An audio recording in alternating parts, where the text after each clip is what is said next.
Bom dia, a paz do Senhor esteja com você. Estamos iniciando aqui mais um devocional da manhã. Eu sou Wagner Ismael Lemes e nós estamos juntos aqui estudando o livro de Provérbios. Eu tenho certeza de que você que tem me acompanhado tem sido abençoado, edificado pela palavra de Deus. Porque a palavra de Deus ela nunca volta vazia, mas ela faz aquilo que tem que fazer dentro do nosso coração. Então seja muito bem-vindo, se é a primeira vez que você está aqui. Eu te convido a se inscrever no canal aqui também no YouTube e ativar o sininho das notificações, tá? Para você receber o vídeo. Se você quiser entrar no meu grupo do WhatsApp, tem um link aqui embaixo. Se você quiser me seguir no Instagram, @WagnerIsmaelLemes, tudo junto, tá? E também meu site, wagnerlemes.com.br, você tem ali algumas informações, tá bom? Deus abençoe a tua vida. E vamos à leitura, então, capítulo 18 de Provérbios. Nós vamos ler ali a partir do versículo 1, que diz assim: quem se isola busca interesses egoístas e se rebela contra a sensatez. Nesse primeiro versículo, nós já estamos falando de algo muito importante que eu e você precisamos prestar atenção. Nós não conseguimos ter êxito na vida sozinhos. Nós precisamos uns dos outros. Quando a gente anda sozinho por escolha própria, na verdade, aqui diz que nós estamos se rebelando contra a sensatez. Ou seja, nós não estamos sendo sensatos quando andamos sozinhos ou quando buscamos andar sozinho. Porque Deus nos fez para andarmos juntos. É importante a gente entender que quem se isola, ele está interessado somente em si mesmo. Ao passo que a palavra de Deus diz que é para nós amarmos a Deus sobre todas as coisas e amar ao próximo como a si mesmo. Então você precisa de pessoas para amar e assim você vai cumprir o mandamento de Deus. E aquela pessoa que se isola, ela na verdade não tem como demonstrar amor por outra pessoa, automaticamente ela não vai estar cumprindo o mandamento de Jesus, que é amar as pessoas como a nós mesmos, né?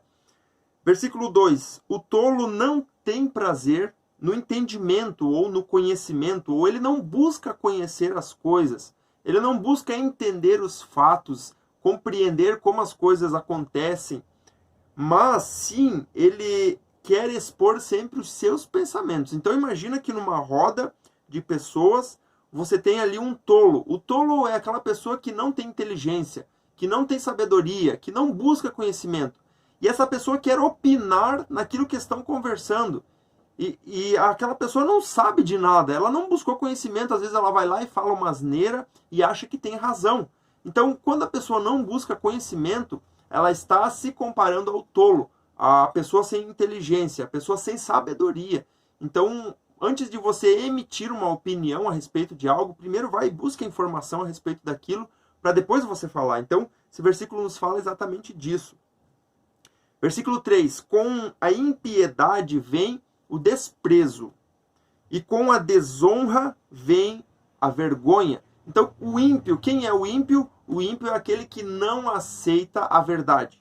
O ímpio não aceita aquilo que a palavra de Deus diz. O ímpio, ele rejeita toda forma de devoção a Deus, toda forma de viver uma vida correta, justa.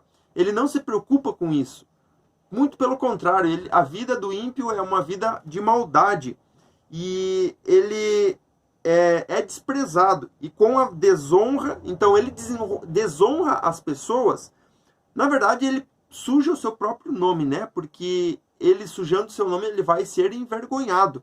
Então o ímpio, ele não se preocupa com ter sabedoria. E automaticamente ele vai ser desonrado, ou ele vai desonrar outras pessoas e ele vai passar vergonha por conta disso. As palavras do homem são águas profundas, mas a fonte da sabedoria é um ribeiro que transborda. Quando o homem tem as suas próprias palavras, aquilo que ele acha que é correto, aqui esse texto diz que as palavras dos homens são águas profundas, mas a fonte da sabedoria. Então, o que essa primeira parte do versículo quer dizer? Que aquele que é tolo, que é insensato, ele é um poço. As palavras dele estão dentro de um poço, elas não jorram. Elas não alcançam outras pessoas. Por quê? Porque elas estão ali paradas num poço. Ao passo de que aquele que busca sabedoria, as suas palavras jorram como um rio que transbordam, ribeiro aqui diz, né, que transborda. Então, as palavras do sábio, elas alimentam a vida das pessoas, elas abençoam as pessoas. Essas palavras transbordam, né? Versículo 5. Não é bom favorecer os ímpios para privar da justiça o justo. Isso aqui está nos falando, como a gente comentou até mesmo nos devocionais anteriores, sobre suborno, por exemplo, né? Quando você favorece alguém que está errado, você está agindo contra aquele que está em justiça, né? Que está agindo de forma justa. Você está sendo imparcial nas suas decisões. Quando você não age de forma justa, você está favorecendo o ímpio. Então, muitas vezes, quando diante de uma situação você se cala, quando você vê alguma agressão, por exemplo, quando você vê alguém passando necessidade, você se cala e não ajuda ou não age naquela situação, você está sendo conivente com aquilo. E automaticamente isso quer dizer que você está privando o justo da sua justiça. Você está apoiando o ímpio que está realizando a maldade, não falando nada. E você deixa aquele ímpio continuar fazendo a maldade e se cala. Isso também é um problema, é um pecado, porque você está privando de justiça o justo. As palavras do tolo provocam briga e a sua conversa atrai açoites. Então, sempre que você estiver com alguém, você precisa prestar atenção nas palavras que essa pessoa sempre costuma falar. Então, eu particularmente, quando eu estou com alguém, que eu estou conhecendo uma pessoa, por exemplo, eu observo muitas palavras que aquela pessoa utiliza no seu vocabulário. Eu observo muito as intenções que aquela pessoa tem através das suas palavras. Se eu percebo o mínimo de tolice, vamos usar o termo aqui, de insensatez, eu caio fora. Eu não continuo conversando com aquela pessoa. Por quê? Porque cedo ou tarde vai haver discussão, vai haver briga, como diz o texto. A conversa do tolo é a sua desgraça. E os seus lábios são uma armadilha para a sua alma. Olha só, mais um versículo aqui. As palavras do caluniador são como petiscos deliciosos. Parece ser bom, mas não é. Descem até o íntimo do homem. Ou seja, se nós dermos atenção ao tolo, aquele que não tem sabedoria, ao insensato, nós vamos ser enredados, nós vamos ser envolvidos por aquelas palavras. E quando a gente vê, a gente está dentro da situação e não consegue sair. Então, muito cuidado com quem você anda, com o que você ouve, porque isso pode te envolver de uma forma que talvez você nem perceba. Quem relaxa em seu trabalho é irmão do que o destrói. Aqui está falando de você fazer bem a sua obra, você ser diligente, você ser cuidadoso. Por quê? Porque quem relaxa no seu trabalho é irmão daquele que destrói o trabalho também. Então fica muito claro para nós esse texto aqui. O nome do Senhor é uma torre forte. Os justos correm para ela e são seguros. Para ela quem? Para a torre, que é o nome do Senhor. Então a gente precisa confiar no Senhor. E aqui eu preciso abrir um parênteses, juntando com o versículo 11, que diz assim: a riqueza dos ricos é a sua cidade fortificada.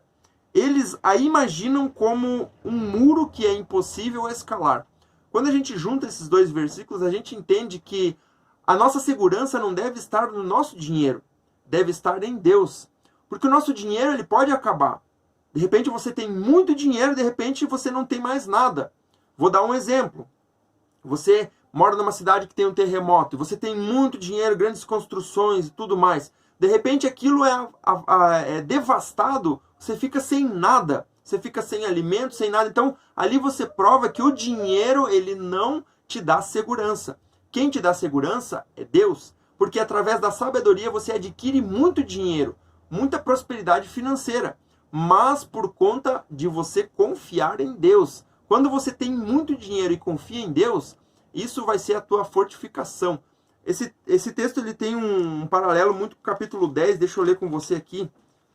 Capítulo 10, versículo 15, que diz assim: a riqueza dos ricos é a sua cidade fortificada. Veja bem, é a mesma ideia daqui, ó, a riqueza dos ricos é a sua cidade fortificada.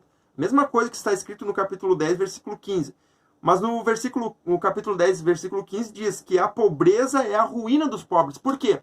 Porque o pobre ele acha que a pobreza é um castigo, que ele foi castigado com a pobreza, ao passo de que a gente entende que a pobreza muitas vezes, e na maioria das vezes, é fruto da improdutividade da pessoa. A pessoa não consegue produzir, não busca conhecimento, não sai do chão, não busca sabedoria, e ele começa a patinar na pobreza, que ele vai entrando em ruína por conta disso. Ao passo que o homem diligente, como diz o versículo 10 aqui, né, quem relaxa em seu trabalho é irmão do que destrói. Então, o pobre, ele vê a pobreza vindo sobre a vida dele e arruinando a vida dele, ao passo que o rico, ele trabalha para conquistar, mas aqui está o detalhe, que a riqueza ela deve ser alicerçada ou baseada no poder e na confiança de Deus e não na sua própria força. Aqui está a grande diferença. Quando você tem muito dinheiro e você tem sabedoria e você confia em Deus, você vai ser cada vez mais abençoado. É como o texto que diz que aquele que tem muito, aquele que tem, lhe será dado. Mas aquele que não tem, até o que tem vai ser tirado, né? Então, a verdade é que aquele que é diligente na sua obra, ele vai ser acrescentado, vai ser multiplicado a sua vida financeira. E por fim, versículo 12. Antes da sua queda, o coração do homem se envaidece. O que é envaidecer? É entrar numa ilusão, é se iludir, é coisas vãs, é achar que tem o poder, como a gente acabou de falar aqui, mas na verdade ele está se iludindo a si mesmo. Mas a humildade antecede a honra. Então, quem é humilde de coração, ele vai ser honrado. Quando você entende essa verdade, que a humildade antecede a honra, você prefere muito mais ser humilde do que ser vaidoso, do que ser orgulhoso, ganancioso. Porque você entende que é a humildade que traz para você a honra. Tá bom? Graças a Deus. Ficamos então com essas palavras nessa manhã. Vamos orar e agradecer ao nosso Deus. Pai, nós te louvamos porque a tua misericórdia tem nos alcançado a cada dia. Obrigado, Senhor, porque tu tens sido nosso sustento, tu tens sido a nossa fortaleza, Pai, nossa torre forte, e nós confiamos em ti, confiamos na tua palavra.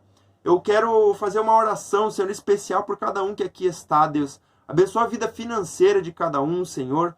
Pai amado, que possamos crescer, ó Deus, ser prósperos financeiramente, Deus amado, a minha vida e a vida de cada um que aqui está, Deus amado, em nome de Jesus, que nós sejamos produtivos, ó Deus, tanto na nossa vida particular quanto para o teu reino, para que o teu reino cresça através da nossa produtividade e que assim possamos ser recompensados financeiramente por aquilo que nós temos desempenhado na tua obra, Senhor. Nos ajuda e nos orienta a cada um, Pai, que está aqui comigo. Eu peço, Senhor, em nome de Jesus e te agradeço. Amém e amém. Graças a Deus, que Deus abençoe tua vida, guarde o teu dia, tua família, o teu lar, em nome de Jesus. Se inscreve no canal se ainda não fez isso, tá? E deixa o seu like aí no vídeo e também um comentário. O que Deus falou com você hoje, tá bom? Coloca aqui embaixo o que Deus ministrou ao teu coração nesse dia. Se você puder compartilhar, compartilhe esse vídeo com mais pessoas para que possam também ser abençoados. E amanhã estaremos aqui novamente e eu espero você. Deus abençoe. Até lá.